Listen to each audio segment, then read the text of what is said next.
This video is brought to you by STORYBLOCKS, because every creator should have a subscription to STORYBLOCKS. I woke up this morning thinking about a comment that someone made on one of our YouTube videos. They said we should turn our camera vertically and make the lens horizontal. I can't stop thinking about it. It's insane.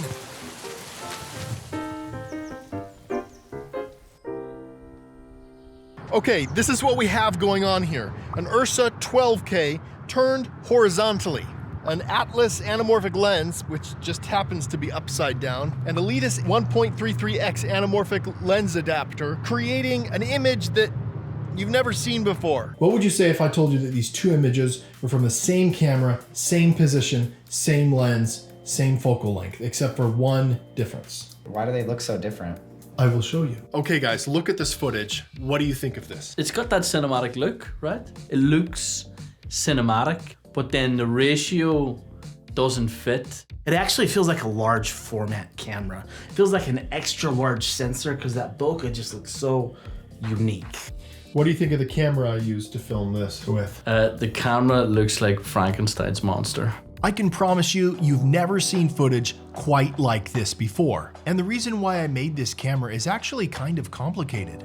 So first, let's talk about aspect ratio, anamorphic lenses, and then problems with 16:9 sensors and anamorphic lenses. The first time I was introduced to aspect ratio was when I was a kid and I watched VHS movies. I wanted to know what this screen meant, and so it was explained to me that movies that were shot like this were basically cropped in, so it would look like this on our old TV. And I thought that looked great until I realized I was losing part of the movie. Now, regular cameras have an aspect ratio of 16:9. Aspect ratio is the relationship between width and height in a film frame. Now, there's different common aspect ratios. CinemaScope that we see in a lot of action films, Stranger Things, that's a 2:1 aspect ratio. 2:1 is probably my favorite aspect ratio. Now, a lot of old films had an aspect ratio of 4:3. I don't really care about the numbers. I care about what it does to me psychologically, how it makes me feel. Different aspect ratios make me feel different ways.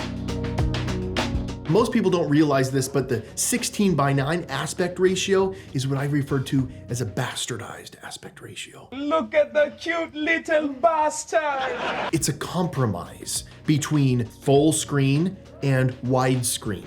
If you take 16:9 and try to play a full screen and a widescreen movie on that screen, they have the equal amount of black bars, either on the side or the top. It's a perfect compromise. And because modern screens are 16:9, we don't have to see this stupid thing anymore. And that's a good thing. Let's talk about these anamorphic lenses for a minute. These are special lenses that manipulate the aspect ratio of your camera. Anamorphic lenses developed during a period when people were tired of seeing that 4:3 aspect ratio, and filmmakers wanted to offer people something different, a widescreen aspect ratio. However, they wanted to use the full power of the 4:3 film aspect ratio. To do that, they used these 2x anamorphic lenses, which basically squeeze the image in a weird way, so that way the projectors can de-squeeze the image and show a widescreen image. Certain lens characteristics have been associated with the anamorphic wide aspect ratio. These lenses give an aesthetic to an image that you can't get otherwise. It's the imperfections of anamorphic lenses that make them so interesting. In fact, Hollywood loves anamorphic lenses so much, they've even incorporated anamorphic lens characteristics into animated movies, like Toy Story. Welcome to an exciting new way to view entertainment. What happened was TVs started being sold in this 16:9 aspect ratio, and so cameras started to adopt that 16:9 aspect ratio. I'm not happy about it, but it is the way it is. Let me grab a camera here. Do you see this right there? 16:9. Unfortunately, our camera does not have a 4:3 aspect ratio sensor. It has a 16:9 sensor, which means when we use these lenses, it does not have the CinemaScope aspect ratio. It has a super wide, weird looking aspect ratio that most people don't associate with cinema. Because of this, after we film and we de-squeeze our image properly, we have to zoom in, thus losing valuable information from the lens and the sensor that we would have otherwise had. Because of this conundrum, we made a video where we squeezed the image even more just for fun to show how crazy it was. Somebody said in a comment in the video that we should turn the camera vertical, thus achieving a whole new look that no one's ever done before. This is what we're going to do. We're going to take our cinema camera, we're going to turn it sideways. We're going to film vertically, kind of like what they do on social media these days, with a 9:16 aspect ratio. We are then going to put on our 2x anamorphic lens, and then we're gonna put our anamorphic adapter on it again, and I think we're going to achieve a 4:3 anamorphic aspect ratio. Wait, that's the wrong way. It should be like this. Wait, it's right. The key to all of this is that the camera is turned to vertical while the lens and the lens adapter remain horizontal. So what we're doing right now is he's holding up some gaff tape in front of his face. The reason why is right now it's super stretched. I'm going to make the gaff tape a perfect circle in the computer later. That way we can get the proper aspect ratio. To my astonishment, I was happy to realize that at this point the image was even wider than 4:3. As filmmakers, we're always trying to achieve new looks, and earlier in this video, we actually used an effect from STORYBLOCKS. STORYBLOCKS is an incredible online resource for filmmakers. They have over 1 million assets to choose from, templates for After Effects, overlays, stock footage. We actually use STORYBLOCKS for large and small projects constantly. STORYBLOCKS is affordable. You don't have to pay for each clip individually. Some sites are like that, STORYBLOCKS is not. With STORYBLOCKS, you don't have to go through paperwork trying to figure out if your clip can be used for a specific thing. All of their assets are royalty-free and demand-driven, which means STORYBLOCKS is constantly adding new content that they know their users want. With STORYBLOCKS, you pay per month, and you can download as many clips as you want for your project. To start using STORYBLOCKS today, go to storyblocks.com/epiclightmedia to learn more. You look so weird on this monitor. It's so hard to get focus and to even know what the shot is gonna look like later because it's so extreme right now. Here it is, the world's first double anamorphic vertical shot. After I looked at this image, I wasn't quite sure what I thought, so I quickly called my friend who has a great YouTube channel all about anamorphic lenses. Yeah, like it's a great honor to be here in an Epic Light Media video. This is gonna be fun. I showed him our first image captured and asked him for his opinion. All right, that's pretty hardcore. I think rotating the camera is a very legitimate idea. Like my gears are turning here and I wanna do it. So you're using the same sensor, but you are seeing a lot more with much more pronounced out of focus characteristics. I then asked Chitu if he had any suggestions for how to fix our issue with the monitoring situation. If we are going into the realm of hardcore stuff, you could output this to a computer through OBS. Like the camera will plug into a computer and you're gonna load that up on OBS as if you're using the camera as a webcam, but you're actually just using it as an image capture.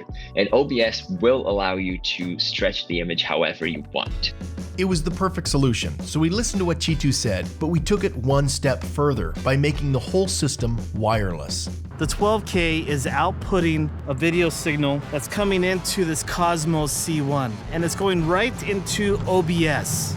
Inside of OBS, we've rotated the image, stretched it back out, and then it's going out through this HDMI port into this Cosmo, and then this Cosmo is going directly to Thomas's monitor. The image that I'm seeing on my monitor is coming from the camera to the laptop, out of the laptop, and into my monitor again.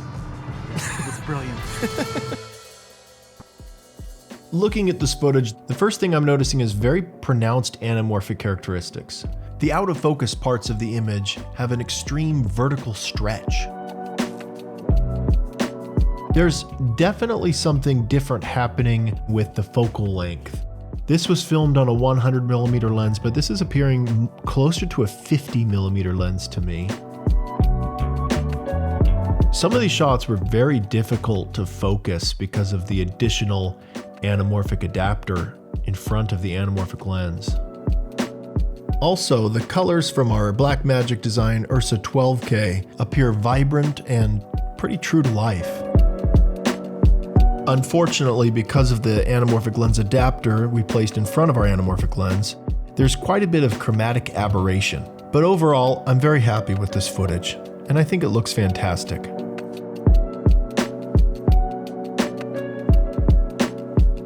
After filming and analyzing this test footage, I've come to the conclusion that vertical anamorphics really have 3 specific use case scenarios. Number 1, creating a 16:9 anamorphic image. This is what a 16:9 anamorphic image looks like when I film with a regular anamorphic setup. I have to crop in this much to get a good image. But with this new setup, I only have to zoom in this much to get a great looking 16:9 image. Use case number 2, anamorphic content with a 4:3 aspect ratio. This could be used for a movie or a music video. Number 3, social media content with anamorphic characteristics. This is what I find most interesting. With this use case scenario, filmmakers can make advertisements and content with anamorphic characteristics while still maintaining an aspect ratio that's appropriate for social media. But I want to hear what you think. Should vertical anamorphic filmmaking even be a thing, or is this whole idea kind of ridiculous? Let me know your thoughts in the comments. It's fun to shoot this way, and ever since I got into filmmaking, I've always been chasing the next thing. And this to me makes me excited to film because it looks so different than anything else I've ever filmed before. Having the opportunity to shoot anamorphic footage in this aspect ratio makes me feel like a film scientist, someone who's blazing a trail for others. If you enjoyed this video, go ahead and subscribe to another YouTube channel. Not this one. This YouTube channel sucks. You should not subscribe to us.